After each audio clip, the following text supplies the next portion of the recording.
Am I the jerk if I move out of our apartment knowing my fiancé and his mom can't afford it without me? Posted by you/throwaway move away 129. Me, 29F, and my, maybe ex, fiancé, 27M, have been living together for about 1.5 years. My fiancé got his undergraduate degree, worked for a couple of years, and then decided to get an MBA, which is how he ended up in our city. We moved in together after he finished his MBA program. My fiancé is from the Midwest, and his mom has always wanted him to move back. When he told her he was staying here, she was heartbroken. I went to college and got my degree in a STEM field. After I graduated, I got a job with my current company and moved to the city where we currently live. It's a big international company with multiple locations in the US and abroad. I love my job, I like the company I work for, and the pay is pretty good. All in all, a pretty good deal. During COVID, my office shut down, and we all went remote. After COVID, they decided not to reopen this office, so I've been 100% work from home since early 2020. I currently make considerably more than him, mainly because I've been working for 7 years and I'm in tech. I had been living by myself in a 1-bedroom apartment and had my office set up in the living room since it was just me. When we moved in together, we decided to get a 2-bedroom apartment so I could use the extra room as an office. Because of this, I was paying 2/3 of the rent, and he paid 1/3. We split everything else 50-50. The problem started this past May. My fiancé's mom told him she wanted to move to our city to be closer to him. She asked if she could stay with us while she looked for a job and got settled. She's a teacher, so she figured she'd be able to get a teaching job pretty quickly. Because of that, I didn't really mind her staying with us, as I figured it would just be for a couple of months over the summer. Since I thought it would only be for a short time, I moved my office into a corner of our bedroom, and my fiancé bought a bed to put in the second bedroom. The problem is she never applied for any teaching positions and has been living with us for 6 months now. She and I have really been struggling with each other since she moved in. I can't make her understand that I work full-time. She constantly interrupts me while I'm working, which is bad enough, but she even interrupts when I'm on Teams calls. She always asks me to take her places because she doesn't like to drive in our city. She has pretty outdated views on gender roles and constantly gives me a hard time for not doing more around the house and for making my fiancé help with chores, do his own laundry, etc. The constant criticism and insults are really wearing me down. And I hate having my office shoved in a corner of the bedroom. Back in September, I told my fiancé that since it looks like his mom is going to stay a while, we should split the rent 3 ways. He told me she can't afford that since she has to conserve money until she gets a job. I told him I wasn't happy paying extra for a bedroom I can't use, so he finally agreed to a 50-50 split. I can afford to pay the extra, but I hate the idea of funding her lifestyle. Every time I complain about her or the situation, he says he agrees but doesn't know what to do because he can't kick out his mom. And he won't talk to her about the way she treats me or how she behaves. When I ask what the long-term plan is, he just says he doesn't know. I've thought about giving him an ultimatum to tell her she has to leave, but I think he'd just end up resenting me for essentially putting his mom on the street. One of my girlfriends is losing her roommate at the end of February. Our lease renews on June 1st. I'm very strongly considering moving out of our current apartment and moving in with her. I can afford to pay my part of the rent on our current apartment, and also half the rent at my friend's apartment. It's not ideal, but I'm not a big spender, so it's doable. The issue is, if he and his mom aren't able to pay 1/3 of the rent each, there's no way they could cover the whole thing on their own. But I can't live like this anymore, so I'm pretty sure this is what I'll do. I just wanted to see if people thought I'd be the jerk for leaving them like this. Update 5 days later. I posted here last week about the situation I'm in, living with my soon-to-be ex-fiancé and his mom. I started off trying to reply to everyone's comments and keep up, but honestly, I just got completely overwhelmed with all the responses. First off, I want to thank everyone for their feedback and comments, even the ones that were kind of harsh. Actually, probably especially the ones that were kind of harsh. I really needed some tough love to make me realize that I was letting my soon-to-be ex-fiancé and his mom take advantage of me. The more comments I read, the more pissed off I got. Honestly, I think I'm more pissed at myself for allowing this to happen and not advocating for myself more. This past weekend, I got my soon-to-be ex-fiancé alone so we could talk, which was actually harder than it should have been because his mom always tries to tag along when we do anything. Going through all the comments everyone left and the PMs people sent really helped me decide how to approach this. It also brought up a lot of good questions I should have thought of myself. Back to the discussion with my ex, I wanted to give him one more chance to pick us over his mom, not because I thought he would, but because I just wanted to be able to tell myself I gave him the opportunity. I explained again how unhappy I am with the situation, how it's affecting my work because of her constant interruptions, and how uncomfortable and unhappy I am being forced to work out of a corner in our bedroom. I reminded him that until a few months ago, I was paying the majority of the rent, and since I make so much more than him, it's really my salary that keeps us all afloat. I also brought up, again, the way she treats me and talks to me. And he replied the same way he always has. He agrees it's not right how she acts and that it's really uncomfortable for all of us. WTF, I don't care if she's uncomfortable. Previously, I would have dropped it there. But this time, I told him how angry and disappointed I was that he let me pay for 2/3 of the rent when she first moved in and how unfair it is that I'm still paying for half when there are 3 people living there and she is the only one with her own bedroom. His response was the same: she has to conserve money since she doesn't have any income currently. Which brought up the question, where did all her money go when she moved? What money does she use for incidentals? Evidently, when she got divorced, she asked for the divorce after my ex went off to college. It doesn't sound like her husband/ex's dad wanted the divorce. His dad bought her out of the equity in their house. My ex had no idea how much that was or how much is left. But until she moved here, she was working full-time as a teacher and living in a small apartment, so she shouldn't have had to tap into the divorce settlement money much. Other than that, my ex didn't have much insight into her finances beyond what she told him, that she has to conserve money. I told him straight up that I'm moving out before the end of the month. And from now on, I'm only paying 25%, as some commenters pointed out. She has a whole bedroom while I have to share with a man-child, so she should be paying twice as much. After I move out, I'm not paying for anything else, no utilities, no food, nothing other than rent. I have a pretty good idea of what his finances are like, and if he has to pay 75% of the rent all by himself, it's going to take a huge chunk of his net income. After he pays utilities and buys groceries, there won't be anything left for incidentals. Rent was due on the 1st, but it's not late until after the 5th, so he has 2 days to come up with the money. If he doesn't and I end up covering it, I'll reduce the amount I pay in future months. The only reason I'm going to keep paying any of the rent is that even after I move out, I'm still on the hook. I talked to the leasing office, and they explained that since my ex and I signed a single rental agreement together, i.e., one contract we both signed rather than 2 separate contracts, we are both responsible for the rent. They don't care who actually pays, as long as it gets paid. The only alternative would be if he agrees to sign a new lease by himself, or together with his mom. But in all likelihood, he wouldn't be able to pass the credit check on his own, so I'm kind of stuck. I don't think he'll do anything stupid, though, because he's going to need to find somewhere to live after this, and a collection on his credit report wouldn't be good. I also told him that I'm going to find someplace else to work during the day until I move so she can't bother me. My friend, whom I'm moving in with, said I could work at her place during the day since she and her current roommate have in-person 9 to 5s. I took her up on that for now. After living with his mom, I'm not about to overstay my welcome, so I'm going to find some other options to rotate through. Someone suggested checking out the public library, or if it comes to it, I'll get a membership at one of those WeWork type places. Just in case, I brought my important papers, files, and valuables, and my friend is storing them for me until I move in. He really didn't take it well. The surprising thing to me is that he was actually shocked by everything. He seemed genuinely surprised that I wasn't prioritizing his mom. I really got the feeling that he sincerely believed I wanted to take care of her as much as him. He kept saying stuff like, "What about my mom? What am I going to tell her? That's just how she is, but we still need to help her," etc. He asked about our relationship and the engagement. I told him that after I move out, I need some space from him. In a few months, once we've both had time and space to process what happened, if we both agree, we can talk about the relationship.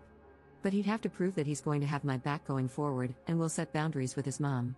I told him that just to avoid more drama, but I don't see a future where we're together.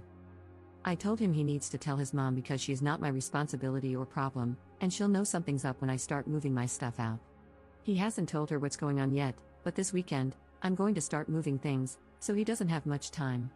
My friend's current roommate starts a new job in another state on the 3rd, so realistically, I can probably move in 2 to 3 weeks, depending on when she actually leaves.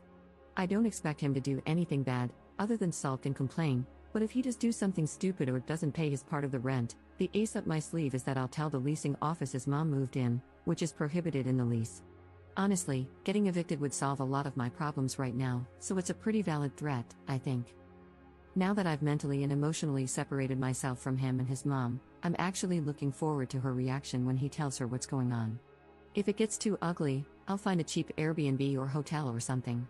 I've had some friends, including the one I'm moving in with, offer to let me couch surf for a few weeks, but I just can't do that to someone else. So, that's it. I'm leaving, and I really don't care how that affects them. Relevant comments. Commenter. The thing about him sincerely believing you wanted to take care of mom is pretty standard when someone has an enmeshed relationship with their parent. When you think of a romantic partnership, you think of two people working together to build a life for themselves. When the enmeshed person thinks of a partnership, he thinks of having someone with whom to share the burden of his enmeshed relationship. And the truly sad thing is that he probably cannot perceive how skewed his perspective is. His normal meter didn't break, it never worked in the first place. It's sitting in the back of a closet, buried under a bunch of old coats. Ops response. I mean, that explains a lot. But honestly, that is just so effing sad. That's essentially saying he's broken but doesn't even know he's broken. So he'll just go from relationship to relationship, never really understanding why women keep leaving him. Absent his mom, he's really a great guy, but nobody will ever want to stay with him if his mom is always going to come first. Commenter 2. You already let her stay well past the agreed upon time, and they should be grateful for that instead of being mad that you're finally putting your foot down. Did they honestly have no other plan? Was this supposed to continue indefinitely? They're about to get a rude awakening, but it's no less than they deserve. Ops response. That is a great question. I have no idea what the long-term plan was. Every time I brought it up with my ex, he would say things like, we'll have to make sure she applies for next school year, but he would never talk to her to tell her that. Plus, even if she does get a job for next school year, that isn't until September. And realistically, it would be another month before she starts getting a paycheck. There is no way I'd stay in this situation for another 8 months, I would end up in prison. Commenter 3. To clarify, she has enough money from the divorce settlement for her own personal expenses but won't even pay her share of the rent? Ops response. That is exactly how I interpreted what he said. I don't know what her grand plan was. She's in her mid to late 50s, I think. So if she was planning to mooch off me and her son until she could officially retire, it would be another 5 to 10 years. I don't know how she expected that to happen. Second update 8 days later. Hey everyone, I've been getting a lot of requests for an update, so I wanted to let everyone know how it went when my ex's mom found out about me not covering all the rent and moving out.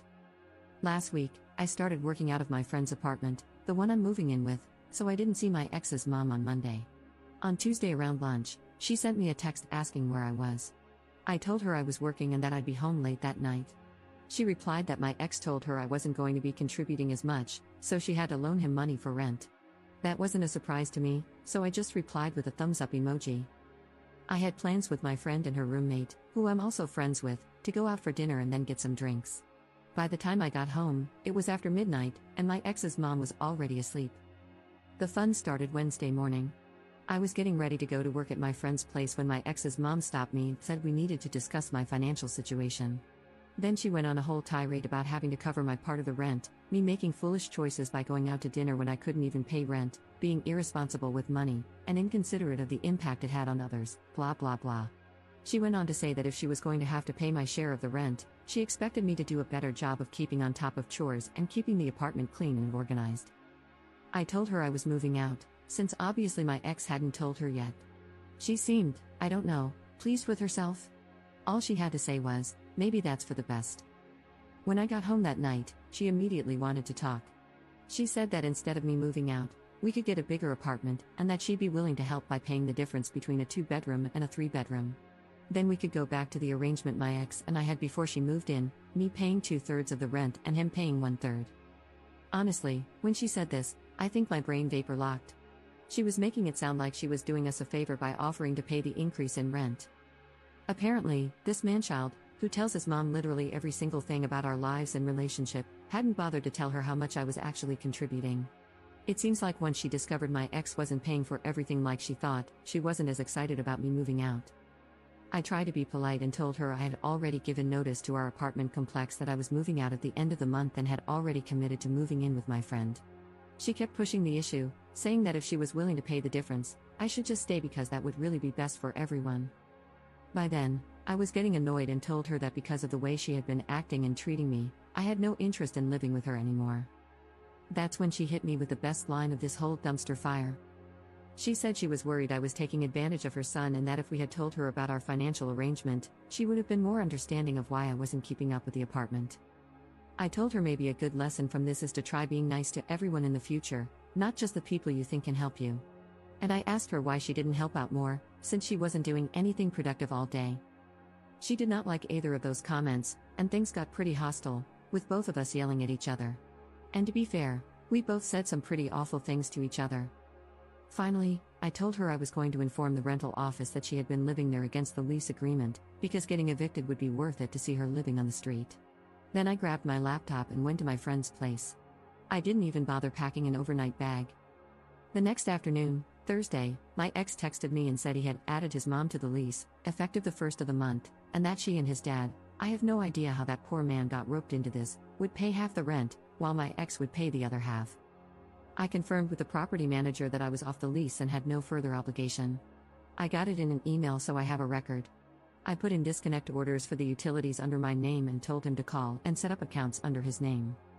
I'm going to lose the damage deposit. It goes to whoever is living there when the lease ends, but it's a small price to pay to be free. On the way home, I stopped and got a bunch of boxes to pack my stuff. She was pretty hostile when I got home, and when she saw how much I was taking, she got worse. I ended up taking Friday off to finish packing, and on Saturday, I got some friends to help me move my stuff to my new place. I'm going to pay my friends some rent for the next 2 weeks until their current roommate moves out. They didn't want me to, but I'm not going to stay in someone's home and not contribute. If nothing else, living with my ex and his mom taught me that. Last night, my ex and I got together and talked for the first time since Saturday. He said his mom is staying until June when the lease is up, and then she's moving back to their hometown. According to him, she just really didn't like living here, and that's why she didn't try to find a job. Then he asked how long of a break I thought we should take. A few commenters gave me a hard time for stringing him along, so I was brutally honest and told him I could not be with someone who allowed others to treat me the way he allowed his mom to treat me, and that I hoped he learned to stand on his own and establish some boundaries. He looked like he was going to cry and just got up and left. As far as I'm concerned, this whole thing is over and done. I'm going to call it a learning experience and be glad I found out how awful my ex's mom is before we got married. The thing that amazes me is the amount of damage this woman leaves in her wake and how utterly oblivious she is. She destroyed our engagement and relationship, is leaving my ex in a much worse financial situation, and pushed back her ex-husband's retirement, by who knows how many years, since he now likely has to pay off the mortgage, or second mortgage, he had to get to pay her half of the equity. And she made my life hell for 6+ months. And yet, she's walking away completely unscathed. According to my ex, she's going back to her hometown and picking up her old teaching job. I'm thinking about visiting my parents next week and working from their house. I want to tell them how boring and undramatic they are, and how I'm so grateful for that. And that I love them for it, lol. Relevant comments. Commenter. It sounds like your ex wanted to save his pride and avoid disappointing his mother by concealing how much of the expenses you were covering, and he happily threw you under the bus to do so. Even when confronted with what his mother was doing to you as a result of his lies, he kept it up. His mother was damaging to your relationship, but it was mostly him who wrecked it by betraying you like that. I'm just glad you found out the truth about the kind of person he is before you got married. Ops response. I do think this is a lot of it. She made a really big deal about him getting an MBA, and I think she assumed he was going to be making a huge salary right out of the gate. To be fair, he probably will make good money in the future, but he needs to put in his time and work for it. I think he was afraid or embarrassed to tell her what he really made. Plus, he has student loans for his MBA to pay off, so he's going to have a few lean years. But we all do, so there's nothing wrong with it, other than it didn't match her expectations. Commenter 2. Hell yes, glad you got out. He needed to hear the harsh truth about not coming back to him. He did this to himself when he didn't back you up. Who wants to be with a spineless jellyfish? Ops response. Honestly, I was intentionally kind of a beach. He's complicit in torching our relationship, but I did love him. I was worried that if I wasn't blunt with him, he'd try to talk me into trying again, and I wanted to close that door for good. What did Op take moving out? Pretty much everything in the kitchen was mine. When we moved in together, he was fresh out of grad school and didn't have much of anything. He wasn't quite as bad as Kate Bishop in Hawkeye, 1 plate, 1 fork, 1 spoon, etc., but it was close lol. Everything in the second bedroom/my office was mine, except for the bed and his mom's clothes, a chest of drawers, some shelves, and a small TV. The couch was his, the bed was mine. I let him buy it from me, mainly because I didn't want to deal with moving it. Plus, some assorted small furniture and stuff. The apartment is kind of barren now lol. Maybe mommy will help him decorate. About her ex's dad and all of this. From the way my ex talked, I don't think his dad wanted to get a divorce. It makes me wonder if he thinks this might be a way to convince her to go back to him. I can't imagine why he would want her to, but it's the only explanation I can think of.